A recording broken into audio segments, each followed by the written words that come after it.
Yo, what is up everybody? It is crunch time in Cataclysm Classic, and we have vital Phase 1 information to discuss. Thousands of players are gearing up to enter Blackwing Descent for Onyxia Episode 2, Attack of the Clones. But times have changed since Wrath of the Lich King. If your class doesn't pump out chart-topping damage, you risk sitting on the bench while your hated rivals blast through the raid without you. So if you're looking to secure your raid spot blasting evil two-headed ogre bosses, you don't want to be relegated to the bench, keep listening. So some players might ask, why make a DPS tier list before we're deep into the phase, and before we have Cho'Gall on farm? The thing is, really the systems in Cataclysm right now, they punish re-rolling if you pick the wrong class. For example, your Therazane shoulder enchant, it's not bind on account. Since Therazane took me over a dozen hours to do on just one character, I really wouldn't want to do it on a bunch of alts either. So really, if there is a single time to reroll in Cataclysm, it would be at exactly this point. It's during the most hype time where players are actually excited to run Blackrock Caverns, and the thought of running Tol'vir doesn't just make people extremely angry. So this time around, for the first DPS tier list in Cataclysm, your boy came prepared. Not only did I go on the PTR around the clock, raiding on classes like Fire Mages and Boomkins, but throughout all those different raids, I also made careful notes of which classes were blasting, and which classes were kind of falling behind. And then as a final piece of evidence verification, I compared PTR logs from all the top guilds and factored those in as well. I also factored in AoE damage, and I wanted to give credit to classes that bring high utility as well. So let's get started with the B tier. Starting off in the B tier, we have Druids. Now to be sure, Boomkins with their new reworks are very fun to play, and that was my go-to spec for leveling and for dungeons too. Gone are the RNG days of Wrath, replaced with a nice reliable meter where every single cast works you closer to a sun or a moon phase.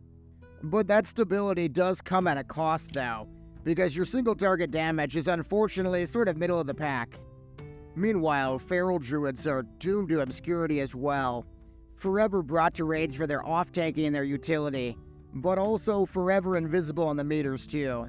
Talking AoE, AoE is really where things should look up for Druids. Well, not for Ferals unless you like pressing swipe. But for Boomkins, they do have their Starfall blasting, they've got their new Wild Mushrooms to detonate, they've even got Hurricane to pump out damage too. But unfortunately, even machine gunning out light beams, it's just not enough to compete with the kings of AoE like the LA Shamans and the Fire Mages. As for Druid utility, bad news on that front. Battle Res is now brought by Death Knights now, and Innervate's been really nerfed into the ground. Still, Thorns does provide a relevant threat generation tool for tanks, and Stampede really is very strong for Ferals. Before you mention Tranquility, personally in Kata, I found that Trank rarely saves a group. If they're destined to die, they kinda just die. It's like Final Destination. The verdict. Boomkins aren't gonna impress anybody, but they are a reliable source of damage and utility too.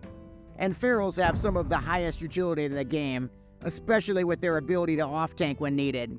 In the end, Druids are a middle-of-the-pack class, and they fit pretty nicely into the B tier. Next, let's talk Red Paladins. So Red Paladins, they have a much more active new rotation, and it should provide high damage output without having to beg your guild for a Shadowmourne. But in my personal experience, I never really saw a Red Paladin very high on the meters in my PTR testing.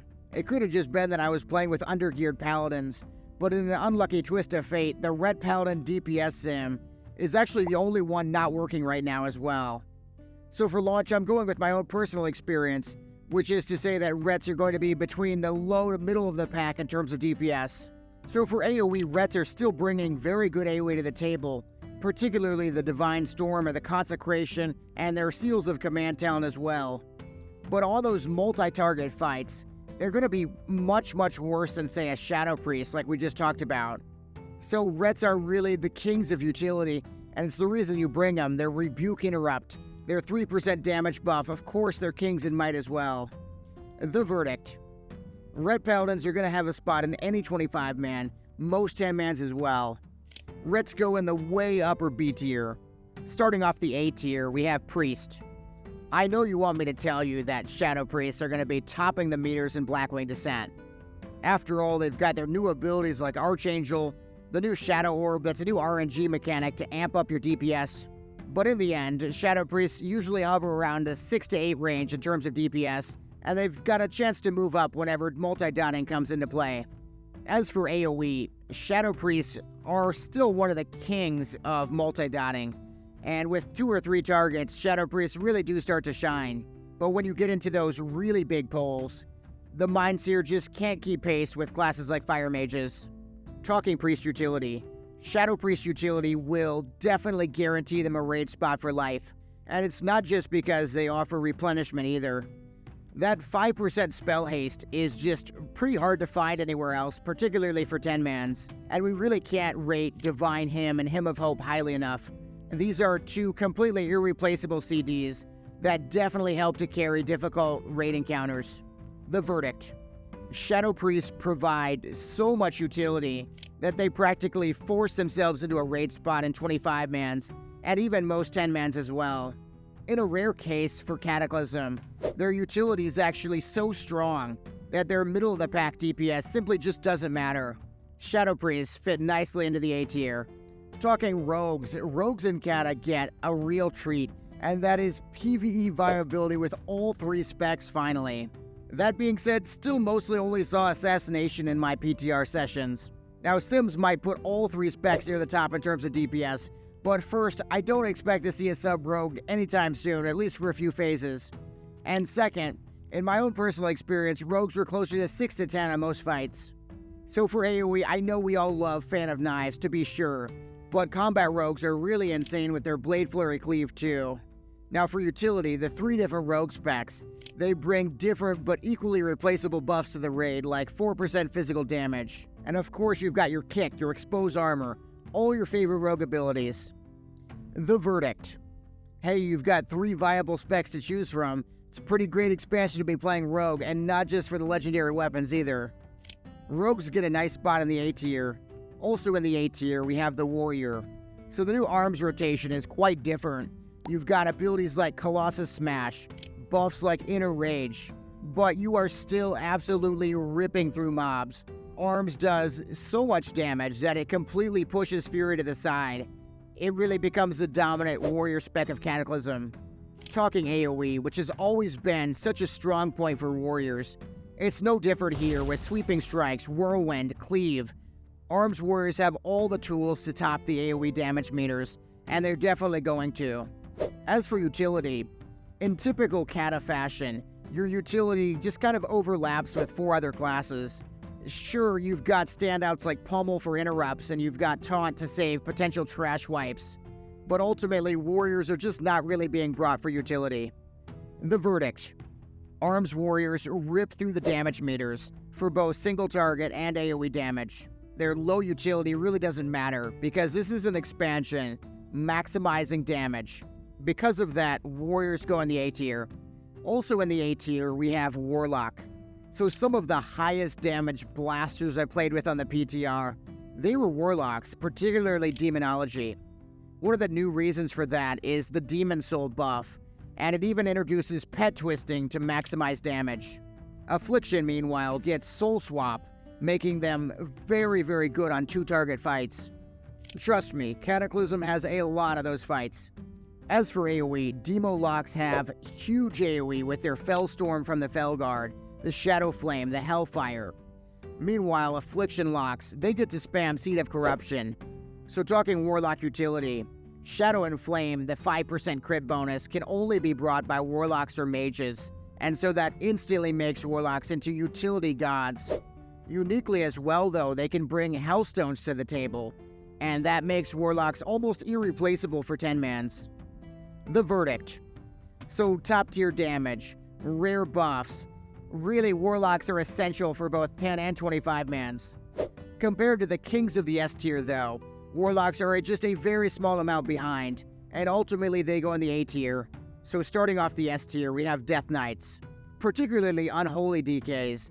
They're the kings of Death Knight DPS, and they essentially push Frost DKs to the side. In my PTR testing, Unholy DKs were just always near the top of the meters, even on single target. As for AoE, you're pretty much spreading your diseases, your death and decay, your blood boil, and boom, you're just at the top of the meters. Death Knights are one of the most reliable choices for AoE damage, for both trash and for cleave fights as well. As for utility, really you don't bring much, okay? Everything you're bringing is replicated by like 6 other classes. The new battle res, though, is invaluable for 10-mans, and let me tell you, it is amazing to have in dungeons as well. The verdict. DKs are definitely must-have for 10-mans, but they're also one of the most stackable classes for 25-mans. Bring 1, bring 4, I don't care, just bring them to the A tier. So moving into the S tier for the first time, we have Shamans.